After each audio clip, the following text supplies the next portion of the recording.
This whole idea about the IRS getting expansive powers under Obamacare is deeply troubling in light of what we know now. You showed a tape when you had your opportunity to speak today, Congressman Boustany, and you showed a tape of Douglas Shulman, the IRS commissioner, answering the question about whether or not they were targeting groups. Tell us about that exchange. Well, let me first say that the tape was from a March 2012 hearing we had. I conducted an oversight with Commissioner Shulman, and because of the allegations that were out there, we had already submitted letters to the IRS, and we were not getting adequate responses. We were getting more process argument rather than detail. And so I point blank asked him, are you indeed targeting these groups? And of course, you heard the statement. He said he absolutely not. He categorically denied it. But he was aware of what was going on at this during this time frame, because we know that a senior technical advisor had already been sent out to Cincinnati to investigate what was going on and to report back. All right. So when you asked the question and he said there's no targeting, based on what you know now, was he truthful? Well, he was not truthful. And, you know, we had this little exchange, and I ran out of time because today in the hearing, Acting Commissioner Miller said that he thought the statement was incorrect but not untruthful. I'd like to know what that distinction is. Yeah. We believe that they knew what was going on at this point in time, both Miller and Shulman. All right, well, let me give you the time frame, because what's interesting, Sean, is that Mr. Miller is a George W. Bush appointee, was not appointed by President Okay, well, Obama. I don't care who's an appointee. I know that there are some people that are Democrats, some are Republicans. There's a link to try to. You want to turn this into politics? No, unfortunately, it has become partisan. Right, well, I was hoping that we got to the committee meeting this morning that it would not be partisan. The IRS Commissioner, Douglas Shulman, testified in March of 2012, and he said there's absolutely no targeting. But as we just pointed out, Miller testified today that they knew about it in May of last year. Oh, we knew of targeting prior to that when Mr. Shulman and when his predecessor were there as well. They were also going at the NAACP and other political groups. Did he lie under oath? I believe he did. You believe Mr. Shulman I think Mr. Shulman did. If he's saying, my understanding is that it was common knowledge that they were going after political groups back then. What happens when you lie before Congress? Well, I think there's some repercussions. My understanding is there should be some repercussions if you lie before Congress. And not only Mr. Shulman, Ms. Lehrman, who last week, and Mr. Boustany was there with me when I asked her a question, she failed to give us a proper answer. Only 2 days later, then comes out with a staged question to apologize for information that the IRS had been engaged in these terrible, horrific activities. You mean Lois Lerner? Lois Lerner.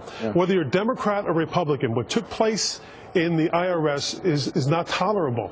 But what I think is important to note is that Mr. George, the Inspector General from the Treasury, and again, not to be partisan, was also a Bush appointee, a very honest guy. He said that there was no outside influences here. It was wholly within the IRS. Doesn't leak to the White House. It doesn't leak anywhere else but within the IRS itself. Isn't that what we're trying to determine, Congressman Boustany? Well, we are trying to determine that, and we know there were communications in June of 2012 between the Commissioner and Treasury, and that came out in the hearing today. And so we need to dig further and understand what those communications were. It indicates to me that Treasury knew what was going on if they were fully briefed on this, and yet nothing was done at that point in time. And so this is really troubling, and I agree with Joe. Look, this is abusive practice by the IRS. We got to get to the bottom of it. And secondly, the IRS repeatedly basically lied to Congress. But Dr. Boustany, I think you also know, though, that Mr. Liu didn't learn anything that wasn't already on their public website.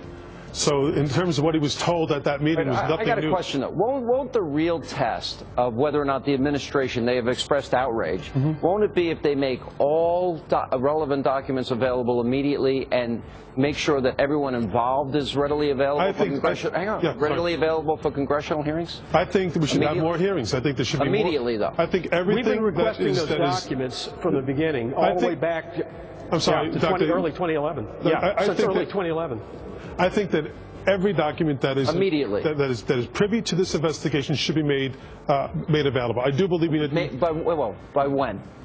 When the Congress asks for it. When we ask for the information, we expect to get it, regardless of who the president or who the administration is. And that means anybody else, by the way, people should be made available for interviews. Listen, It's, as the Inspector General said, it was wholly within the IRS. This is not, I know everyone wants to link it to the White House. This is not. You didn't read the, maybe we read the different Inspector General's report. I thought it was scathing, especially when the IRS refused to adopt 2 of their recommendations. Again, the IRS we're talking about. It's not, again, the White House. Everyone is moving towards blaming the president. If a person walks and steps on an ant, we haven't it's the discussed president. I think the current concerning thing is if it went to Treasury, Dr. Going back to the hearing today, it was all about the White House, unfortunately. Mr. Boustany?